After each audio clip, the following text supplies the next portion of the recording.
Monsieur le Président, Madame la Vice-présidente, mes chers collègues, nous sommes très attachés à tout ce qui touche à la culture.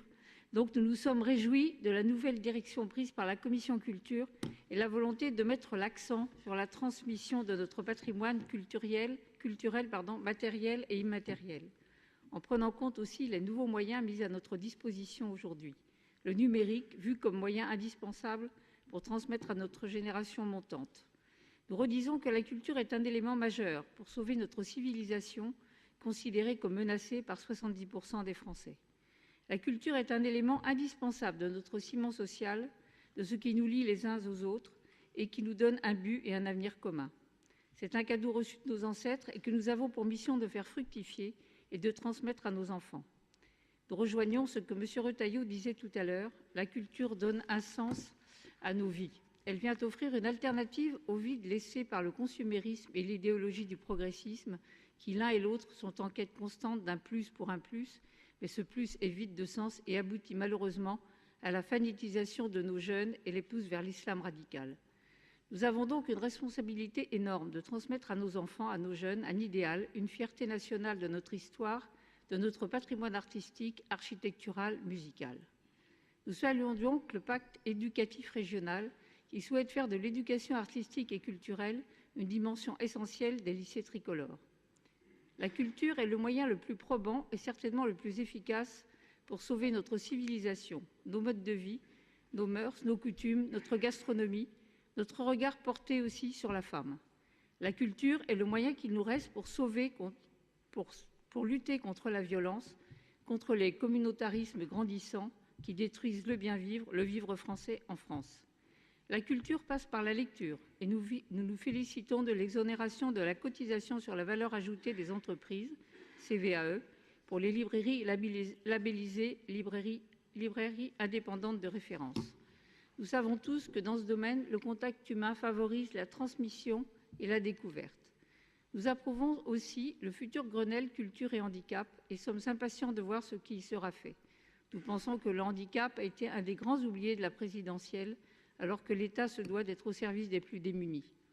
Nous émettons cependant une réserve sur la mise en œuvre de vos beaux projets et nous serons vigilants sur les résultats. Vous optez pour plus de visibilité de la région Pays de la Loire, plus d'investissements dans les événements qui valorisent la région et qui sont susceptibles de faire rayonner et de développer le tourisme, plus d'aide à la conversion numérique, plus d'influence, plus de visibilité aussi de ce que fera la région en matière culturelle. Plus de développement international. Cela n'est-il pas un magnifique coup de com'? Cela aura-t-il un impact réel sur la transmission de nos valeurs françaises? Je vous remercie. Merci. Je passe la parole à Anne-Sophie. Merci, Monsieur le Président. Quelques remarques sur ce qu'on vient d'entendre. Quand vous parlez d'absence de concertation, je suis un peu surprise, évidemment, puisque vous étiez... en tant que membre de la commission invité aux commissions de la CRCC. J'ai vu M. Lamache, c'est vrai que je n'ai pas vu tout le monde. Voilà, il y a des priorités, hein, je comprends, on est tous très sollicités, mais pendant ces commissions, la parole était libre et chacun pouvait exprimer et donner des idées. Donc voilà, on a retenu beaucoup de choses ont été dites et si vous avez bien lu la stratégie, vous verrez qu'on s'en est vraiment inspiré. Donc l'absence de concertation, je trouve que c'est quand même assez injuste. Première chose. Deuxièmement, vous allez le voir dans... Pareil, on parle toujours de l'éducation populaire, certes, mais il n'y a pas que ça. On a l'avantage dans cette majorité, c'est de faire confiance à d'autres acteurs et de s'appuyer sur d'autres personnes, des associations qui font un boulot formidable. Il n'y a pas qu'un, Myriam l'a dit tout à l'heure, il n'y a pas qu'une culture, elle doit être diverse et forcément les acteurs doivent eux aussi être divers et chacun doit pouvoir accéder aux appels à projets. Vous le verrez dans le prochain appel à projet qu'on verra début juillet sur l'animation et la sensibilisation au patrimoine. Et il y a majoritairement des associations qui ont répondu. Il y a aussi des communautés de communes, des communes. Donc ça veut dire que chacun a pu s'approprier le sujet. Pour répondre à Madame Neveu, il y a aussi, vous le verrez, avec des projets super qui concernent le numérique et effectivement, c'est un sujet, enfin, vous le verrez, les gens sont novateurs, il y a de l'imagination sur le territoire, on est capable de les accompagner, bien au contraire, sur tous les territoires. Ce sera majoritairement des territoires ruraux, du reste, qui ont répondu. Donc les 5 départements sont présents.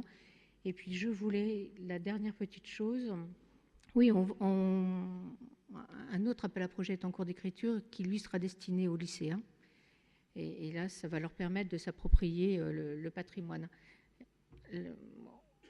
Vous le savez, quand on est dans un budget contraint, et même si on maintient le budget de la culture, et on peut le confirmer, évidemment, il y a des redéploiements. Donc on comprend qu'il y ait des choses qui soient moins soutenues, mais parce qu'il y en a d'autres qui le sont nouvellement.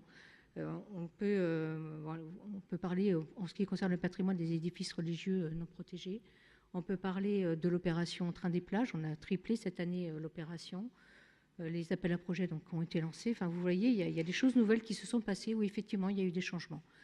Et puis, juste une petite remarque pour Madame Neveu qui regrette que pendant la présidentielle, il n'y ait pas eu, qu'on n'ait pas abordé le handicap. J'ai envie de vous dire, c'est dommage. Si vous aviez eu une candidate, peut-être que ça aurait été le cas. Merci. Il n'y a pas d'amendement. Je vais donc faire voter les rapports. Donc, le premier rapport sur la nouvelle ambition pour la culture. Qui est d'avis contraire? Qui s'abstient? Je vous remercie. Il est adopté.